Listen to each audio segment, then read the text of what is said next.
Hey, welcome back. So today we are going to add a jump capability to our character. This was not actually something I had planned to do in this tutorial series, but one of the persons who's been watching the videos, Chris Chaos, had asked me to add a jumping capability to the character. And since this should be a pretty short video, I decided to go ahead and do that. So shout out to Chris Chaos for asking for this. So let's go ahead and first go ahead and plug my YouTube channel, Putting on the Fritz 3D Visualization. Here you can find everything for this video tutorial series, along with some other stuff on Unreal Engine 5, and some video game stuff, as well as 3D models and animation from Maya, and some other things along with those lines as well. So anyway, if you want to check it out, please subscribe and like the channel or like the video. All right, so let's go ahead and take a look at what we're talking about here. All right, so here is the world I kind of put together, and I'm going to go ahead and hit play. And this is just real simple.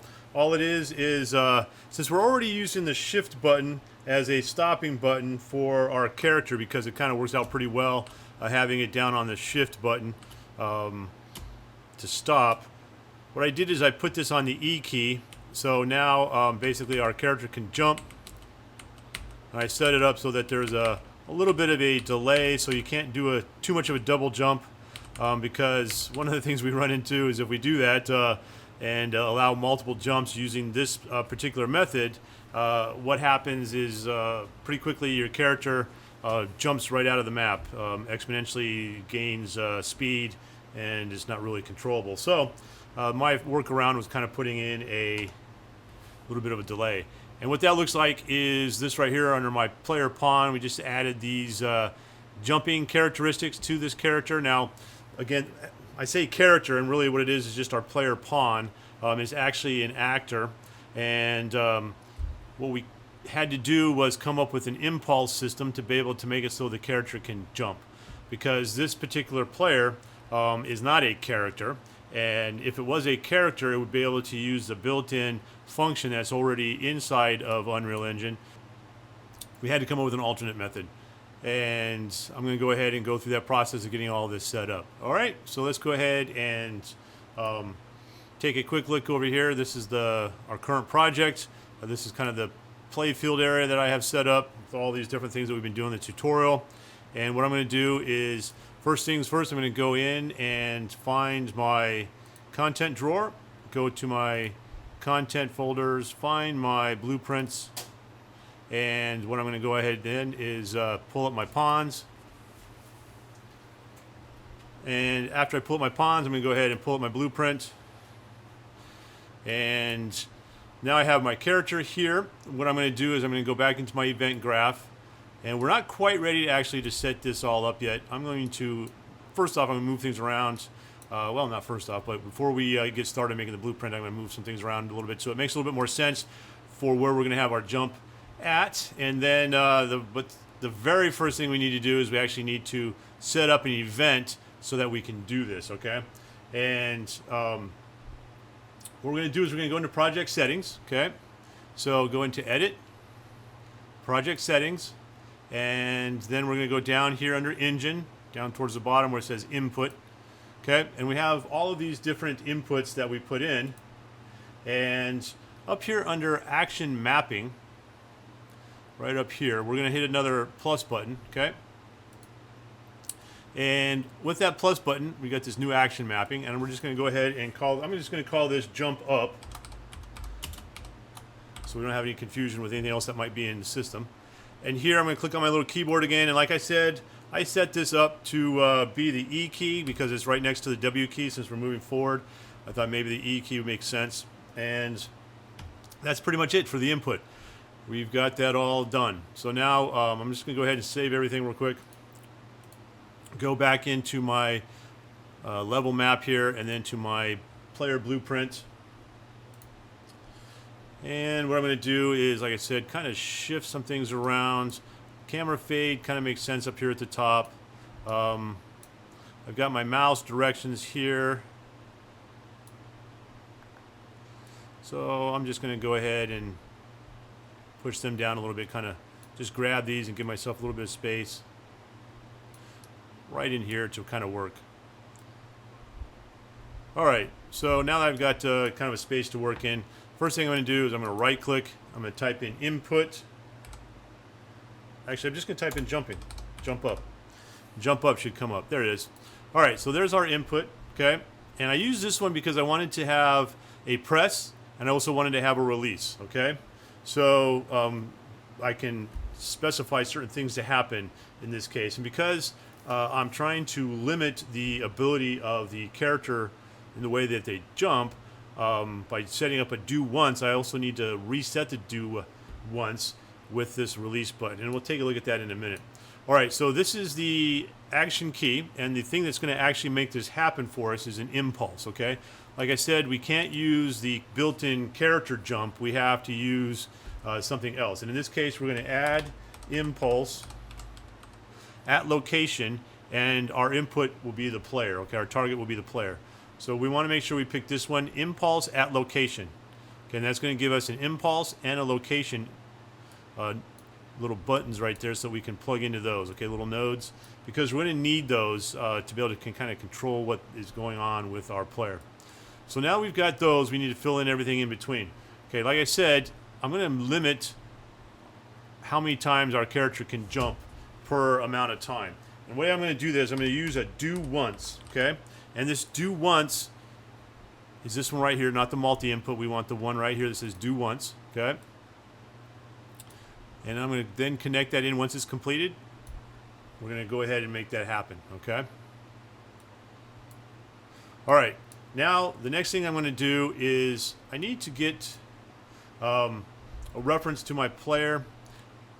But the other thing I need to do is, I'm just going to go ahead and do it out of order. This is a little bit out of order, but just because I want to kind of keep it clean and just kind of go from the top down to the bottom, I'm going to do it in that order instead. So once I do my once and I make this happen, then that'll be it. We will not be able to jump again. That'll basically shut down the capability of our player to jump. So what I want to do is I'm also going to put in a delay, okay? So, and I'm going to use that delay as my control for how often a player can, again, jump. And so we're going to type in delay.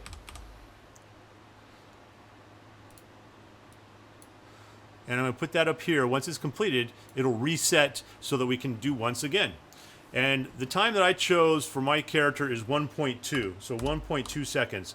Now, depending on how much of an impulse that you put in, so how much of a multiplier you're using, and how much you want your player to be able to jump on one jump, you may need to play around with your duration so that the player cannot basically do a double jump off the ground. Or if they do, it's very limited, because mine does have a limited double jump, but it doesn't make it so that they can really jump extreme heights, which is going to cause problems for them playing the game. All right, so now that I've got that, what I'm going to do is I'm going to come over here to my variables, and we're going to add a variable because we're going to need, actually we're going to need two variables. One of them is going to be a jump height. So basically this is going to be our jump vector and how much, jump height, how much our multiplier is going to be. So we're going to go do this one first. We're going to hit plus, and I'm going to call this jump height. There we go. Okay, I'm going to hit enter, and this is also going to be a float. So I'm going to turn it into a float. Leave the little eye closed. It doesn't need to be used for anything else. And I'm going to add a second variable, and then we'll compile, and then we'll put the amounts in for these variables. So I'm going to go ahead and add another variable. This is going to be jump vector. Okay. And it's also a float, and it already took that for us. So I'm going to go ahead and then compile it, save everything. All right, so for my jump height, what I put in was 1,000, and these are all numbers that you're going to be able to play around with to get the get sort of the look and the feel or function that you have for your character player inside of this game. So, but these numbers I have work pretty well for my game and the way I have my game set up. But if you want to design your game to be more of a jumping game, you may need to go back in and kind of play around with these settings a little bit.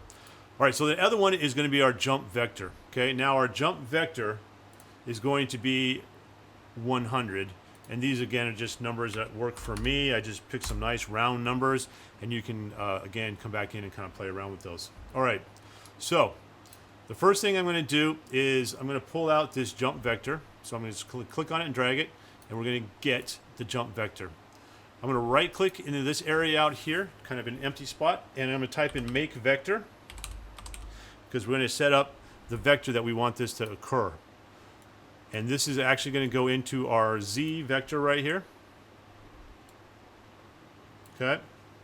And now I need a little bit more room here. I probably didn't give myself enough space, but we'll see how this works. Okay, so with my jump vector and my make vector, what I want to do is I want to multiply this. So I'm going to just right click out into here, and you can type in mult, or you can use the asterisk on the keyboard, and you'll get this mult pin. And I'm going to, from my return vector, I'm going to plug that into there. And now I'm going to pull out the jump height, because we're going to multiply the jump height variable times our vector in the Z direction. Okay, that's why we plugged it into the Z. And now we have that all set up. And this is actually going to go into our impulse. So this is the amount that's going to go into our impulse. Now we need to tell it where we want this to happen. I'm going to grab this one, slide it down a little bit maybe. There we go. Give myself a little bit more room. All right, so now what I need to do is I need to tell it where that location is, okay? So we're going to right click right here, and we're going to get player pawn, okay? And I'm just going to set this in right about here, just underneath there. Okay. Once we get the player pawn, we're going to get actor location. Okay. So we're going to get actor location, and we're going to take that return value, and we're just going to plug that right up in here to location. All right. So now we should have this capability all set up onto our player. I'm going to go ahead and highlight all of these. I'm going to hit C to comment it, and I'm going to call this jumping. Maybe, if I know how I'm typing. All right, so we're going to call this jumping. I'm going to zoom out just a little bit, make a little bit more room for everything. Just kind of clean up my blueprint a little bit. All right, and then drag this boost back up in here. All right, so now maybe make that blue. All right. Now it should be ready to go. So let's go ahead and compile, save, go back into our scene. I'm going to hit play real quick. And now let's see here. I'm going to hit into my scene. Roll around. Okay, so sorry about that. I actually hit the play button. And I don't know, maybe you were smarter than me and you hit the E key and your player jumped, but when I did it, I was hitting the space bar, and of course my player is not going to jump when I hit the space bar. Old habits, right? So as you can see, I can get the player moving a little bit here. I can jump. As we're moving along, we can jump. We are getting an impulse vector on it in a certain direction when we hit the jump button. But we can control that with the stop. And we can kind of jump pretty high. And then we can also control how we fall by holding the space bar, that might be a nice feature. But there you go. So now we've got the ability for our player to jump over things, onto things, if that's something you need to do or design into your game. And we're limiting how much it can do a jump up. And even if you really spam the button, it really just more or less keeps you hovering. It doesn't really make it so that you fly off the map, which is something we don't want to have happen. All right, so that's it for this video. Hopefully I was able to kind of explain some of the concepts to you. Again, we're adding an impulse to this, which is basically a short little bit of burst of power in a vector direction. In this case, we're doing it in the Z direction so that the player will jump upwards. And that is what makes it so that our player can jump, and we can control it with the delay and doing the do once loop. So again, if you have any questions, please put them down in the comments. I will get back to you at some point. Sometimes it takes me a little while because of other things that are going on in my classes and just life in general. But I will get back to you. If you like what you saw, please like the video and please subscribe to my channel. I will see you next time.